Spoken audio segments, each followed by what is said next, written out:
So in third grade, I first learned about ancient Egypt, and I became obsessed. Like, I would choose it for all of my school projects. I made papier-mâché mummies. I would feverishly scribble pyramids into my notebooks. Obsessed. Also, in third grade, I received my first magic kit. And much like ancient Egypt, I became obsessed. I would show magic tricks to everyone I knew, mostly my mother. I would join magic clubs, wear shiny shirts. You guys know the type. And I would move a lot. Which was great, because new school, new audience, new potential friends to alienate with my shitty magic tricks. It was great. Halfway through college, I changed universities, and as I am leaving orientation on the first day, there was one other person in the elevator with me. She's beautiful. She has big hair with blonde streaks and big gold hoop earrings and a big nose and big gold purse and eyes like Cleopatra. Her name was Meadow, and I became obsessed. It's like, oh my God, you're Egyptian? Can you read hieroglyphics? No, AJ.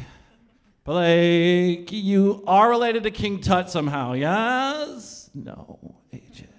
We became best friends. Such good friends that we got married shortly after college. And our wedding night was amazing. I know everyone's like, yo, our wedding was so fun. No, like people to this day, like 15 years on, are like, yo, AJ Meadows' wedding slapped. Like we had hookah, the music, the food, the dancing, the drumming. The divorce was not nearly as fun. But that is not relevant to this story.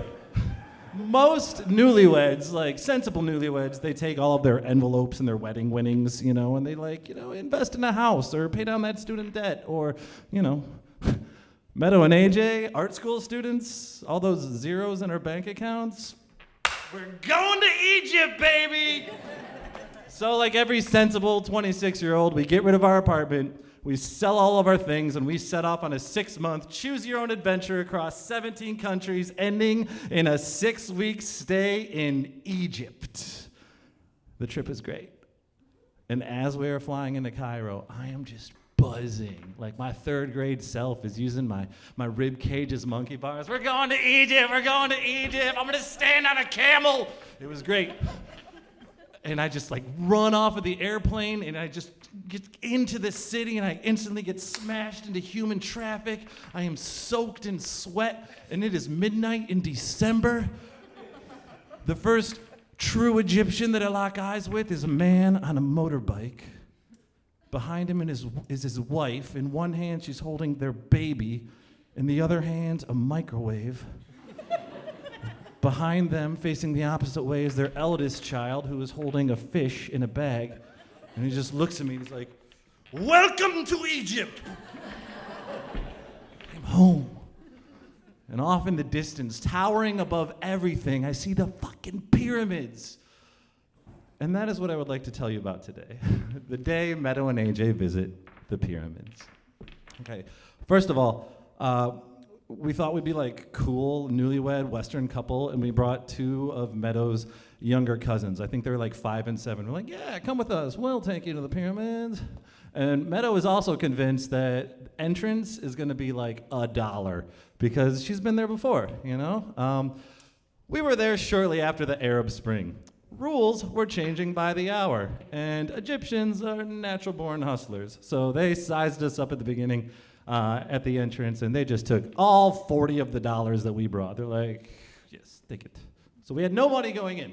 And once we get in, it's like a bazaar. They're like, my friend, do you want to ride a camel? $20. And it's like, no, I have no money. Can I take a picture next to it? Yes, $10. No, can I walk into that pyramid? You need a guide, $40. How about I just walk up on a couple rocks and take a picture? Yes, $50. It's like, no. So we did a lot of walking, okay? And we're about a mile away from the pyramids. They're still enormous, but we have nothing to do. We're walking. And then we come across one man, he's like, my friend, do you like my camel? His name is Michael Jackson. And it's like, sorry, sir, we have no money. He's like, you don't need money. You want to take a picture? Get on him. Yeah, get on. Really? Yeah, please, sir, please. It's like, jump up on this camel. This man instantly reads my mind. He's like, you want to stand up on him? He's like, yes, sir. Yes, sir. I take like the world's greatest influencer photo. It was amazing. I jump off like I've done it before. The two little children we were with are really scared of this camel. So Meadow gets on with them. It stands up, and they're about up here. And we take the picture, and I'm just grinning ear to ear. And he's like, my friend, are you happy? And I'm like, yes, sir. Thank you so much. This was amazing. Thank you. He's like, cool. Just give me $20. It's like, no, sir, I have no money. He's like, it's fine. Just $20. I'm like, no, man, we have no money. And then his demeanor changes. He's like, my friend, if you do not pay me any money, then they do not get off the camel, and I take them that way.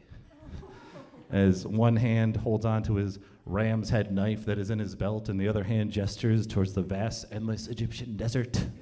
It's like, great, my first hour babysitting, and I'm already involved in a hostage situation.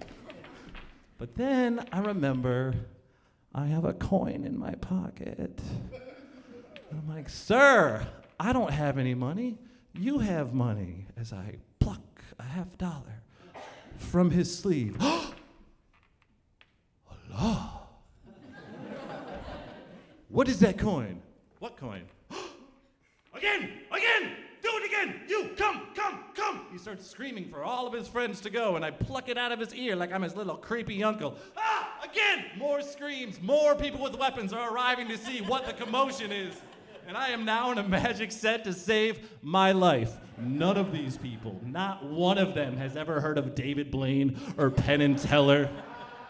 Like, they believe in magic, but they do not know that you can purchase the secrets of sorcery in the toy aisle of a Target. I was real.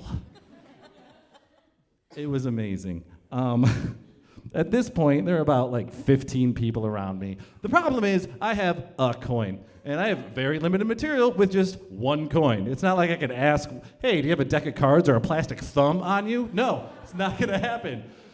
So we have, like what I said, 15 people. We have like the Bedouins with the ram's horn knives around us. Behind them, we have the military police with their clubs and their handguns. And then behind them, the Egyptian military with their rifles. All of them screaming, laughing, praising God, and I am quickly running out of material. But I am in magic flow state, baby. It's like, you want that coin? It's gone. It's actually over here. It's in my pocket. No, it's over here in this pocket. You want a cigarette? I'll give you that cigarette. I'll turn it back into the coin. I'll put that coin into my pocket. You know what? I'm going to put that cigarette into my pocket because I didn't. No, there's another cigarette right there.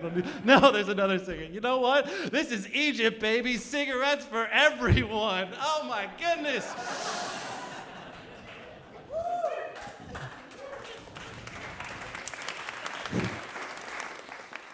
Luckily, the camel was not interested in the magic show. It had sat down at this point. And Meadow and the children were able to get off. I was finally able to end my act, but the problem is I had one coin, and there is no climax with one coin. And I am literally performing for the best audience I have ever had in my entire life. I have to give them a climax. Meadow knows this. She knows my act, so she hands me a handkerchief from her purse with maybe a little bit of something behind it, but shh. And I say, sir, I'm going to give you this coin, but I'm going to put it into this handkerchief, okay? So you never lose it. It actually turns into the fabric of the handkerchief. And if you ever want to make it reappear, you just wave over the handkerchief, and then it reappears. And then for the rest of you, I'm just going to toss this coin up into the sky, and it doesn't reappear inside the handkerchief because that's where the bottle of Coca-Cola is. Oh my goodness, grown men are now shitting themselves. What else is in the handkerchief? Another Coke? No, that's my shoe from my foot. More grown men are shitting themselves. And then, of course, inside the shoe is the coin. Guns are now being fired into the Egyptian sky. as to thank God for blessing them with this desert wizard. I said, "Sir, please, my powers are depleted. Can I give you this coin if you let me and my family walk to the entrance?" And he says, "My friend, you have given us such a great gift. Get into this chariot, we will take you!" So now, me, Meadow, and the two children are in this camel-powered chariot rolling through the Egyptian desert. On our right-hand side is the Sphinx, and he's like, "Yeah, my friend, have you ever seen the Sphinx before?" "You know what, sir? Can't say that I have. Let's go!" So he takes us around to the Sphinx, we hop off, he cuts us to the front of the line, he tells us to touch it. You are not allowed to touch the Sphinx. We hop back into the chariot. We're going towards the entrance. On our right-hand side is the Great Pyramid of Giza. And he says, "My friend, have you ever been in a pyramid before?" "You know what, sir? I don't recall." "Let's go!" So he rides us around to this locals-only VIP entrance, and we get to Indiana Jones ourselves through the world's first escape rooms, just covering ourselves in curses. We hop back in. He takes us to the entrance, helps my family off, gives me a big hug, and he says, "Thank you for coming to Egypt. I hope you enjoy your time here."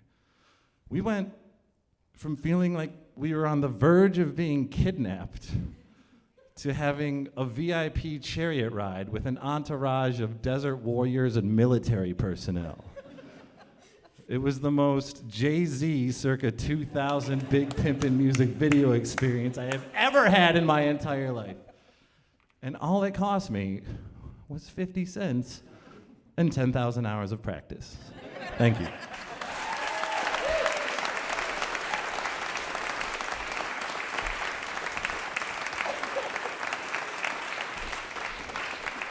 AJ Sacco, everybody.